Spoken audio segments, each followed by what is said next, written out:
ये है against the gods के सीजन 2 का नोवेल एक्सप्लेनेशन पार्ट 64। पिछले एपिसोड के लास्ट सीन में देखा था कि युनचे को वो मिस्टीरियस आवाज एक बार फिर सुनाई देती है, जबकि युनचे के पूछने पर कि तुम कौन हो कोई जवाब नहीं मिलता।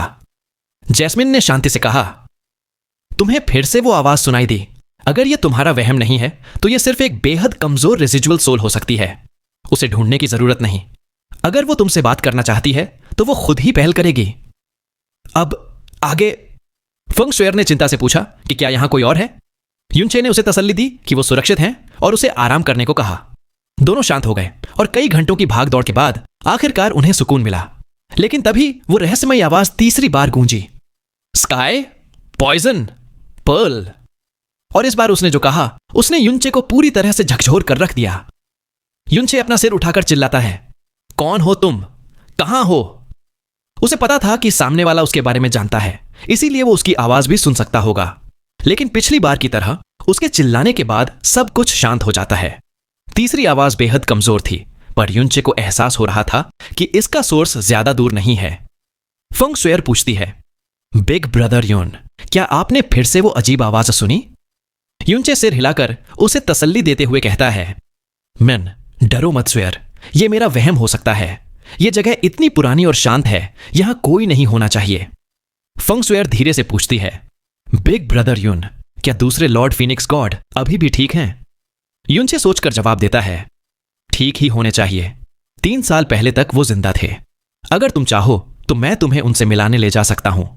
यह सुनकर फंग शुएर खुश हो जाती है और पूछती है कि युनचे उस लॉर्ड फीनिक्स गॉड से कैसे मिला। इस पर युनचे अतीत को याद करते हुए मुस्कुराता है और उसे अपनी कहानी बताना शुरू करता है। वो बताता है कि कैसे 3 साल पहले जब उसकी प्रोफाउंड स्ट्रेंथ सिर्फ नेसेंट प्रोफाउंड रेल्म पर थी, तब शॉसेट का एक मेंबर उसका पीछा कर रहा था। कैसे उसकी अब की प्रिंसेस वाइफ कांग युए ने उसे बचाया और वो दोनों साथ में भागे। उसने बताया कि कैसे उनका एरियल प्रोफाउंड बीस्ट थक कर नीचे गिर गया और वो दोनों 10,000 बीस्ट माउंटेन रेंज में जा पहुंचे, जहां आगे चलकर उसे फीनिक्स ट्रायल ग्राउंड्स मिले। युनचे काफी देर तक बोलता रहा और उसकी आवाज में इमोशन साफ झलक रहे थे। जब उसने अपनी बात खत्म की तो उसने देखा कि फंग शुएर पहले ही सो चुकी थी। घंटों तक भागने और डरने के बाद उसका दिमाग और शरीर पूरी तरह थक चुके थे। युनचे की आवाज ने उसे सुकून दिया और वो सो गई। एक हल्की सी राहत की सांस लेकर युनचे भी अपना सिर ठंडी दीवार से टिकाकर सो जाता है। फिर से आवाज सुनाई दी जो कह रही थी, प्लीज उसे ढूंढो, सिर्फ तुम ही उसे बचा सकते हो। युनचे कांप कर जाग जाता है, लेकिन वो समझ नहीं पाता कि ये असलियत थी या सपना। उसके साथ ही फेंग शुएर की भी आंखें खुल जाती हैं। युनचे अपना सिर हिलाते हुए कहता है, कुछ नहीं, बस लगा कि मैंने फिर से वो आवाज सुनी। अचानक युनचे को कुछ याद आता है और वो अपने कॉन्शियसनेस में जैस्मिन से पूछता है, जैस्मिन, मैं कितनी देर सोया? प्राइमोर्डियल प्रोफाउंड आर्क में एंटर किए हुए कितने घंटे हो गए? जैस्मिन जवाब देती है, तुम ज्यादा देर नहीं सोए। प्राइमोर्डियल प्रोफाउंड आर्क में 22 घंटे बीत चुके हैं। यह सुनते ही युनचे चौंक जाता है। इसका मतलब उसके पास 2 घंटे से भी कम का वक्त था। उसे स्पिरिचुअल मास्टर एंशिएंट ब्लू की चेतावनी याद आई कि आर्क के बंद होने से पहले किसी बंद जगह में नहीं होना चाहिए, वरना वो हमेशा के लिए फंस जाएगा। और यह जगह एक पूरी तरह से बंद एनवायरनमेंट थी। थोड़ी सी नींद ने उसकी 50 से 60% स्ट्रेंथ रिस्टोर कर दी थी। वो फेंग शुएर को उठाकर कहता है, शुएर, हमें यहां से निकलना होगा। आर्क के बंद होने में 2 घंटे से भी कम समय है। युनचे प्रोफाउंड एनर्जी की एक स्ट्रीम से पत्थर के दरवाजे का फॉर्मेशन एक्टिवेट करता है और दरवाजा गड़गड़ाहट के साथ खुल जाता है। फेंग शुएर को गोद में उठाए युनचे बाहर निकलता है और नीचे जाती हुई सीढ़ियों से उतरने लगता है। उसका दिल अब थोड़ा शांत था, क्योंकि बाहर पहुंचने के बाद यह सिंहान कुछ नहीं कर पाएगा। लेकिन जब वो आधे रास्ते ही पहुंचा था कि उसके कदम रुक जाते हैं, वो तुरंत अपना सिर घुमाकर नीचे देखता है। धुंधली रोशनी में एक शैडो तेजी से उसकी तरफ आ रही थी। ये सिंहान था। जब तक युनचे उसे देखता, ये सिंहान ने भी युनचे और उसकी बाहों में फेंग शुएर को देख लिया था। उसकी आंखें एक अजीब रोशनी से चमक उठती हैं और वो पागलों की तरह हंसने लगता है। हा, मैंने तो उम्मीद छोड़ दी थी। सोचा नहीं था कि ऊपर वाला मुझ पर इतना मेहरबान होगा। युनचे को बिल्कुल उम्मीद नहीं थी कि आर्क के बंद होने से ठीक पहले वो फिर से ये सिंहन से टकरा जाएगा। गुस्से में वो तेजी से मुड़ता है और अपनी सबसे तेज स्पीड से ऊपर की तरफ भागता है। ये सिंहन चिल्लाता है, इस बार देखता हूं तुम कहां भागते हो। उसकी स्पीड बिजली जैसी थी। अपना हाथ घुमाते हुए उसने सन मून कैलेमिटी से एक सफेद प्रोफाउंड लाइट युनचे के पैरों की तरफ छोड़ी। युनचे स्टार गॉड्स ब्रोकन शैडो का इस्तेमाल करके उस अटैक से बच जाता है। प्रोफाउंड लाइट सीढ़ियों से टकराती है, लेकिन वहां एक खरोंच तक नहीं आती। जैस्मिन गंभीरता से कहती है, जल्दी से पत्थर के कमरे में छुप जाओ, तुम्हारी स्पीड से उससे बचना इम्पॉसिबल है। बिना जैस्मिन के कहे भी युनचे वही करने वाला था। वो अपनी पूरी रफ्तार से सेकंड फ्लोर के उस कोर्टयार्ड की तरफ दौड़ता है। जब तक वो पत्थर के दरवाजे तक पहुंचा, ये सिंहान भी सेकंड फ्लोर पर आ गया। उनके बीच का फसला 60 मीटर से भी कम रह गया था। ये सिंहान अपनी हथेली आगे बढ़ाता है और प्रोफाउंड एनर्जी की एक वायलेंट फोर्स सीधे युनचे की पीठ की तरफ बढ़ती है। पीछे से मौत का खतरा महसूस करते ही युनचे फेंग शुएर को कस के पकड़ता है और अपनी सारी प्रोफाउंड एनर्जी इस्तेमाल करते हुए चिल्लाता है, सीलिंग क्लाउड लॉकिंग सन। बैरियर 1 सेकंड में ही टूट जाता है। उसने ज्यादातर अटैक रोक लिया था, लेकिन बची हुई एनर्जी भी उसके लिए अनबेरेबल थी। उसके मुंह से खून का फव्वारा निकलता है और वो अटैक की फोर्स से उड़ता हुआ एक पत्थर के कमरे में जा गिरता है। जमीन पर गिरने से ठीक पहले वो अपनी आखिरी हिम्मत से प्रोफाउंड एनर्जी इकट्ठा करके पत्थर के दरवाजे के प्रोफाउंड फॉर्मेशन की तरफ एक पुश मारता है। गड़गड़ की आवाज के साथ पत्थर का दरवाजा जोर से बंद हो जाता है। युनचे पीठ के बल जमीन पर पड़ा जोर जोर से सांसें ले रहा था। उसके होंठों से लगातार खून टपक रहा था। उसने फेंग शुएर को पूरी तरह प्रोटेक्ट किया था, जिसे एक खरोंच तक नहीं आई थी। वो डरी हुई पूछती है, बिग ब्रदर युन, आप ठीक हैं, है ना? युनचे हाँफते हुए कहता है, मैं ठीक हूं। वो मुश्किल से उठकर दीवार का सहारा लेता है। यह बस एक छोटी सी चोट है। बाहर से दरवाजे पर जोर जोर से हमले हो रहे थे, लेकिन दीवार या दरवाजे में कोई हरकत नहीं हुई। युनचे फेंग शुएर का हाथ पकड़कर उसे तसल्ली देता है, शुएर, चिंता मत करो, वो अंदर नहीं आ पाएगा। ये सिंहान ने दरवाजे को तोड़ने के लिए अपनी पूरी ताकत से हमला किया, लेकिन वो पत्थर का दरवाजा बिल्कुल भी नहीं हिला। उस पर एक खरोंच तक नहीं आई, उल्टा उसके अपने हाथ में चोट लग गई। ये देखकर वो बेचैन हो गया। उसे लगा जैसे शिकार हाथ से निकल गया हो। उसने गुस्से में दरवाजा खोलने का कोई मैकेनिज्म ढूंढना शुरू किया और साथ ही अंदर मौजूद युनचे को धमकी दी कि वो दरवाजा खोल दे। अंदर युनचे ने उसकी धमकी को नजरअंदाज किया और अपनी आंखें बंद करके अपने घावों को ठीक करने लगा।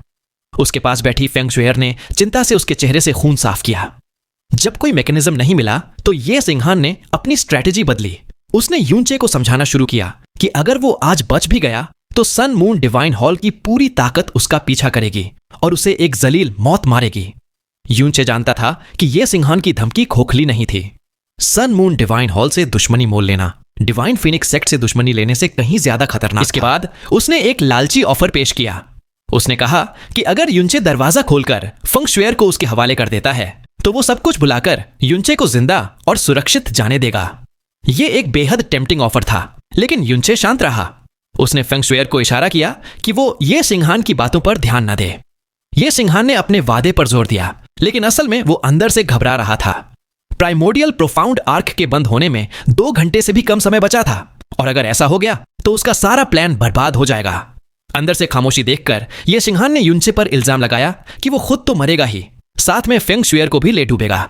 इस पर फेंग शुएर ने गुस्से में जवाब दिया कि वो युनचे के साथ मरना पसंद करेगी, लेकिन कभी उसके हाथ नहीं आएगी। यह सुनकर ये सिंहान ने अपना लहजा बदल लिया और फेंग शुएर को मीठी बातों में फुसलाने की कोशिश की। उसने वादा किया कि वो उसे प्रोफाउंड स्काई कॉन्टिनेंट की सबसे सम्मानित महिला बनाएगा और उसके लिए अपनी सारी औरतों को छोड़ देगा। लेकिन फेंग शुएर ने उसे साफ इनकार कर दिया और कहा कि युनचे उससे 1000 गुना बेहतर है। यह सुनते ही यह सिंहान का गुस्सा भड़क उठा। उसने युनचे को एक कीड़ा बताते हुए फेंग शुएर को आखिरी धमकी दी। अगर उसने गलत फैसला लिया तो डिवाइन फीनिक्स सेक्ट बर्बाद हो जाएगा। इस धमकी का फेंग शुएर पर गहरा असर हुआ, लेकिन युनचे ने उसे शांत करते हुए कहा कि वो ये सिंहान जैसे इंसान पर बिल्कुल भरोसा न करे। युनचे का प्लान सिंपल था। जब आर्क बंद होने के आखिरी पलों में यह सिंहान अपनी जान बचाने भागेगा, तब वो फेंग शुएर के साथ बाहर निकलेंगे। यह रिस्की था, लेकिन यही उनका आखिरी मौका था। तभी पूरा स्पेस कांपने लगा। फेंग शुएर ने घबराकर बताया कि इसका मतलब है कि प्राइमोडियल प्रोफाउंड आर्क के बंद होने में आधा घंटा से भी कम वक्त बचा है। यह सिंहान की आवाज में भी बेचैनी साफ थी। उसने चीख कर कहा कि अगर वो अब बाहर नहीं आए तो दोनों अंदर ही मर जाएंगे। युनचे ने ठंडे से जवाब दिया कि अगर वो बाहर नहीं निकले तो ये सिंहान भी उनके साथ यहीं कैद हो जाएगा। समय गुजरता गया। अब स्पेस के हिलने की फ्रीक्वेंसी बढ़ चुकी थी और ये सिंहान का चेहरा घबराहट से लाल हो गया था। जब आखिरी 15 मिनट बचे, ये सिंहान समझ गया कि अब खेल खत्म हो चुका है। नफरत से उसका चेहरा काला पड़ गया और उसने फैसला किया कि अगर वो फेंग शुएर को हासिल नहीं कर सकता तो वो दोनों को अपने हाथों से बर्बाद कर देगा। युनचे उसके इरादे समझ गया और उसे रोकने के लिए चिल्लाया, लेकिन तब तक बहुत देर हो चुकी थी।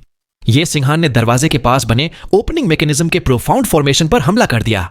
एक पल में प्रोफाउंड फॉर्मेशन टूटकर बिखर गया। इसके साथ ही पत्थर का दरवाजा हमेशा के लिए सील हो गया, जिसे अब न अंदर से खोला जा सकता था न बाहर से। यह सिंहान पागलपन में हंसने लगा। हमेशा के लिए यहीं सड्ढाते रहो।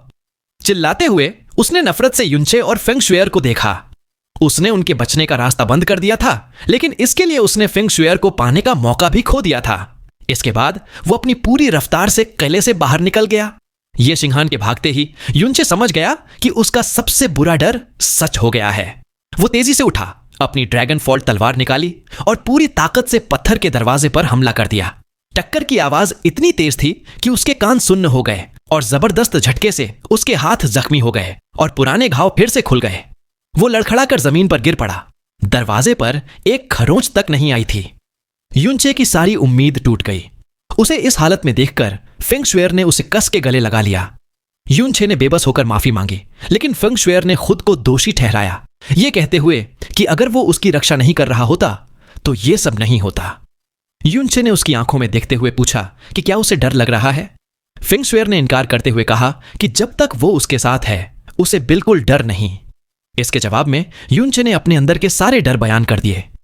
उसे डर था कि वो अपनी पत्नियों, बच्चे और करीबी लोगों को दोबारा नहीं देख पाएगा, और सबसे ज्यादा डर इस बात का था कि वो फेंग शुएर को अपने सामने मरते हुए देखेगा। जैसे जैसे आसपास का स्पेस और तेजी से हिलने लगा, युनचे ने फेंग शुएर को बताया कि वो खुद को एक बेहद स्वार्थी इंसान मानता है, जिसने जिंदा रहने के लिए कई बेगुनाहों को मारा है।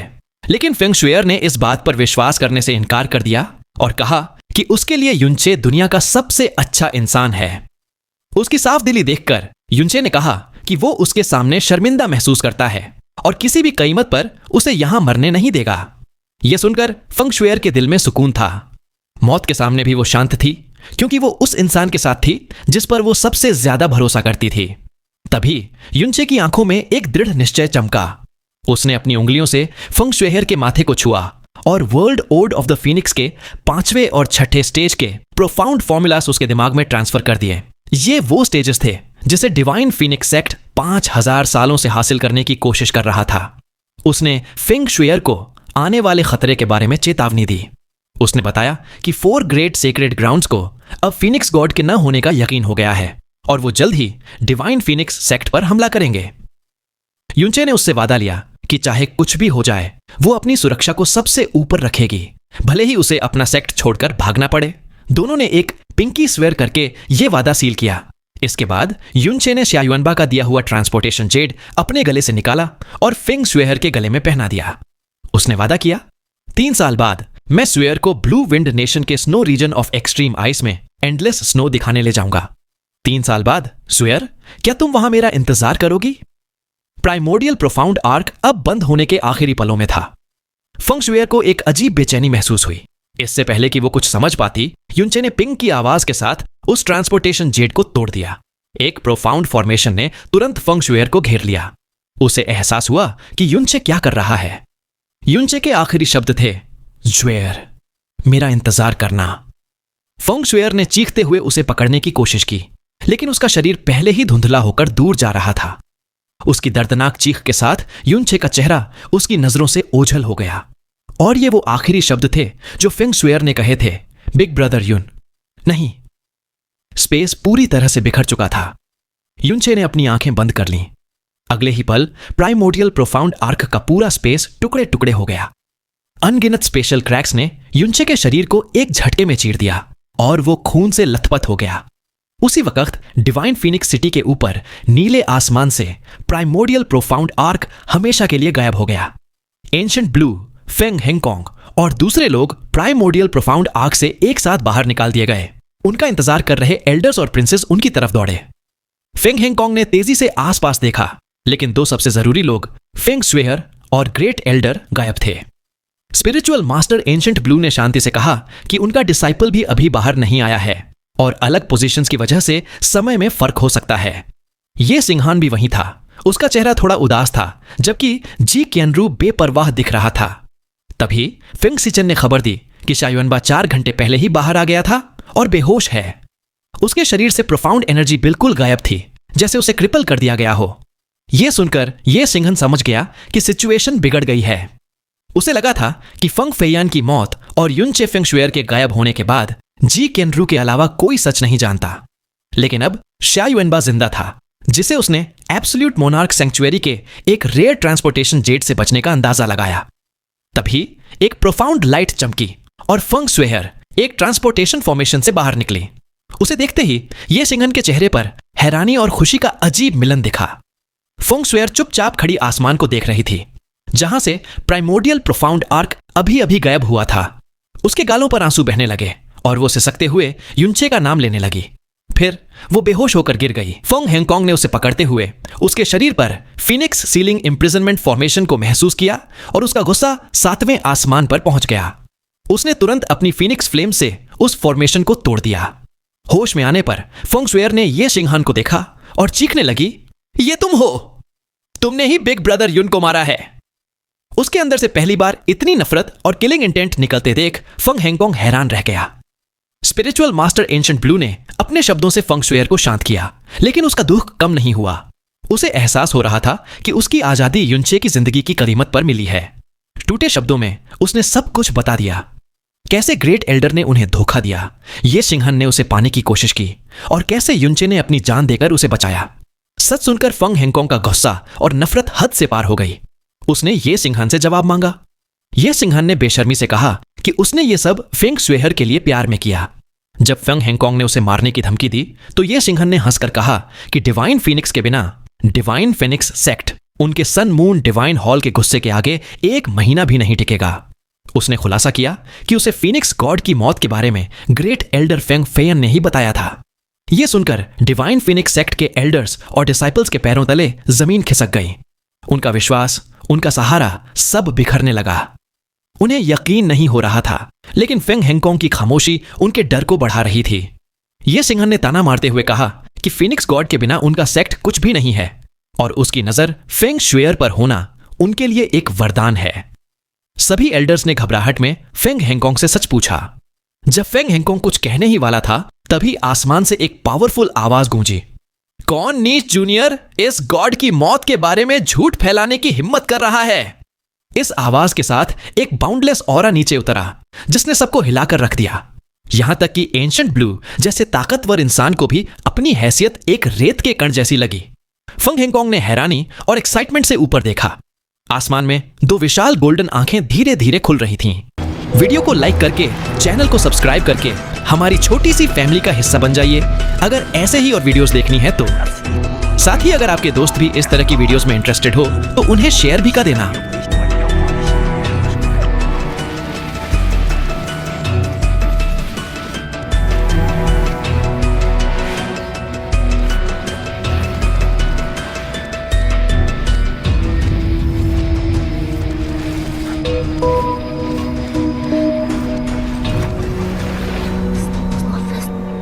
Thank